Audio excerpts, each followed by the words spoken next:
ওই তাহসানের একটা কথা ছিল না, পৃথিবীতে আমার কোনো ব্যক্তিগত মানুষ নেই। যারা আমার প্রিয় মানুষ ছিল তারাই আমাকে ভুল প্রমাণ করে দিয়ে গিয়েছে।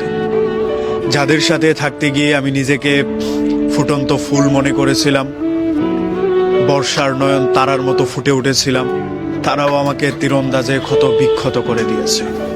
যাদের সঙ্গ পেলে নিজেকে বর্ষার পানির মতো মনে হতো, তারাও আমাকে ভুল প্রমাণ করিয়ে দিয়ে গিয়েছে। অথচ এসব কিছুই হওয়ার কথা ছিল না। কথা ছিল আমারও একটা সুন্দর শৈশব হবে, সুন্দর একটা ভবিষ্যৎ হবে, আমারও কিছু প্রিয় মানুষ হবে, যাদের সাথে নিজেকে রাখতে পেরে কৃতজ্ঞবান মনে হবে। অথচ এসবের কিছুই হলো না। কিছু কিছু সময় আর্থিক অনটনের কারণে আমি হেরে গিয়েছি, আবার কিছু কিছু সময় ভাগ্যের কাছেই হেরে গিয়েছি।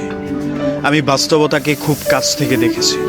কিছু প্রিয় মানুষ আমাকে টাকার জন্য তাচ্ছিল্য করে দিয়েছে, আবার কিছু মানুষ আমার ভাগ্যের কারণে আমাকে কাছেই টানে।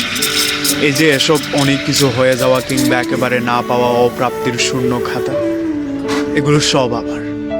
যারা আমার ছিল কিন্তু এখন নেই, তাদের প্রতি আমার কোনো অভিযোগই নেই। যারা আমার একেবারে হয়নি কিন্তু হওয়ার কথা ছিল, তারা দূরে কোথাও ভালো থাকুক, সেটাই আমি চাই। যদি এটুকু ভালোই না চাইতে পারি, তাহলে তো আর ভালোবাসলাম না, তাহলে তো আর ভালো বন্ধু হলাম না। আমার যেসব বন্ধু বান্ধব শুধুমাত্র অকারণে আমাকে ছেড়ে গিয়েছে, তাদের মধ্যে বেশিরভাগই ছিল টাকা সম্পত্তি। তাদের সাথে মিলতে পারতাম না বলেই তারা আমাকে ছেড়ে গিয়েছে। এমন অনেক মানুষ ছিল যাদেরকে আমি ভীষণ রকম পছন্দ করতাম, প্রিয়দের তালিকায় তাদের নামও লিখিয়েছিলাম। কিন্তু আফসোস, হয় আমার চেহারার কারণে কিংবা ভাগ্যের কারণে তারা আমার কাছেই থাকেনি। অথচ